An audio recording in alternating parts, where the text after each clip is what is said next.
দেখো এটাতে আমি এখন কুচি কুচি করে নিচ্ছি।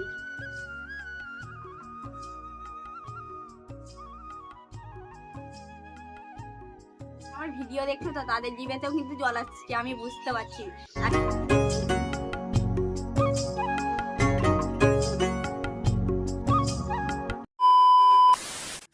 ছেড়ে নিয়েছিলাম, আমি যাচ্ছি এখন ঘরে রেখে দেব। থালা বাসন তো আমি ঘরে রেখে দিয়েছিলাম, এইদিকে তো হাঁড়ি কড়াই নিয়ে চলে এসেছিলাম মাটি বুলিয়ে দেবো বলে। সকালেই তো আমি মাটিটা ভিজিয়ে রাখি যে হাঁড়ি কড়াইয়ে তো মাটি বোলানো হয়ে গেছে। ধামাতে করে তো আমি বোতল গুছিয়ে নিয়েছি, যাচ্ছি এখন জ্বালানি। বোতল নিয়ে তো চলে এসেছিলাম আমি কলে জল ভরে নেব বলে সব বোতলে। আর এইদিকে দেখো ধামা থেকে কিন্তু আমি সব বোতল আজরিয়ে নেবো, তো ধামাটাকেও তো ভালো করে ধুয়ে নেবো একটা একটা করে।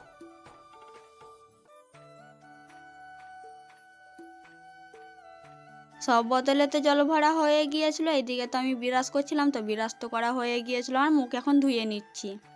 ধামাতে করে তো আমি সব বোতল গুছিয়ে নিয়েছি, যাচ্ছি এখন ঘরে রেখে দেবো।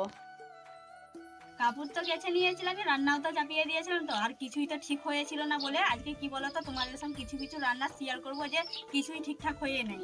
এই যে আলু কাটবো, সবকিছু কাটবো, নিয়ে তখন আমি রান্না করে নেবো, নিয়ে তো হয়ে গিয়েছে, যাচ্ছি এখন ঘরে ঝাঁটাটাকে রেখে দেবো। ঝাঁটা তো আমি ঘরে রেখে দিয়েছিলাম। আর দেখো উঠোনটা কত সুন্দর লাগছে, কালকে নেপেছিলাম তো, তাই আজকে শুকিয়ে গিয়েছে, তাই উঠোনটা কত সুন্দর লাগছে, পরিষ্কার পরিষ্কার, মানে সাদা সাদা, মানে উঠোনটা কত সুন্দর দেখো বন্ধুরা হয়ে গিয়েছে বন্ধুরা। আর এদিকে দেখো আমি চলে এলাম ছাগল নিয়ে যাবো বলে। ছাগল তো আমি বেঁধে গিয়েছিলাম কুমড়ো গাছের বাগানে, কিন্তু কুমড়ো গাছের বাগান তো আর নেই, সব খেয়ে নিয়েছে। আর এইদিকে তোমরা দেখতে পাচ্ছ ওই ছাগলটা কিন্তু খুঁটি উপরে চলে গিয়েছিল, ওই বাঁশটাতে কিন্তু লটাপটি লাগিয়ে দিয়েছিল, তো ওখানে কিন্তু ছাগলটা বাঁধেনি। মা তো ননদদের বাড়ি গিয়েছে, আর একটা দিদি কিন্তু আমাকে শুধাচ্ছিল যে মা এসেছে নাকি। 8-9 দিন তো হয়ে গিয়েছে মা ননদদের বাড়ি যাওয়া বেড়াতে, তাই এখনও তো আসেনি আর এখন আসবেও না এখন 2-3 দিন থাকবে, তো তারপরে আসবে বেরিয়ে। তাই আমাকে জিজ্ঞাসা করলে যে এখন এসেছে নাকি, তাই আমি বললাম যে এখন আসবে না, কদিন বেড়াবে নিয়ে আসবে।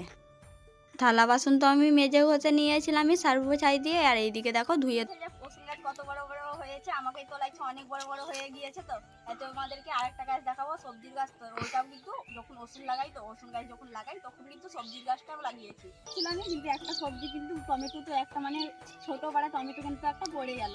তাই কি করবো, তোমাদেরকে তো ভিডিও দেখাতে হবে যে নতুন সবজি ধরছে, তাই কি না দেখাই তোমাদেরকে, তাই বলো। গাছ থেকে তো আমি পেঁপে পেরে নিয়েছিলাম, সবজি দেখতে এসেছিলাম, ওষুধ গাছ দেখতে এসেছিলাম, কিন্তু এটালা দেখছি যে পেঁপে ধরেছে গাছে, তাই পেঁপে তো আমি পেরেও নিয়েছি। আর ঘরে তো আমার লঙ্কা লবণ তো গুঁড়েই রেখেছি কুল খাওয়ার জন্য, ওই লঙ্কা লবণ তো গুঁড়া আছেই তো ঘরে, তো তাই এই পেঁপে মাখা খাবো, তো তাই পেঁপে তো আমি পেরে নিয়েছি, তাই যাচ্ছি এখন খাবো গা বলে ঘরে।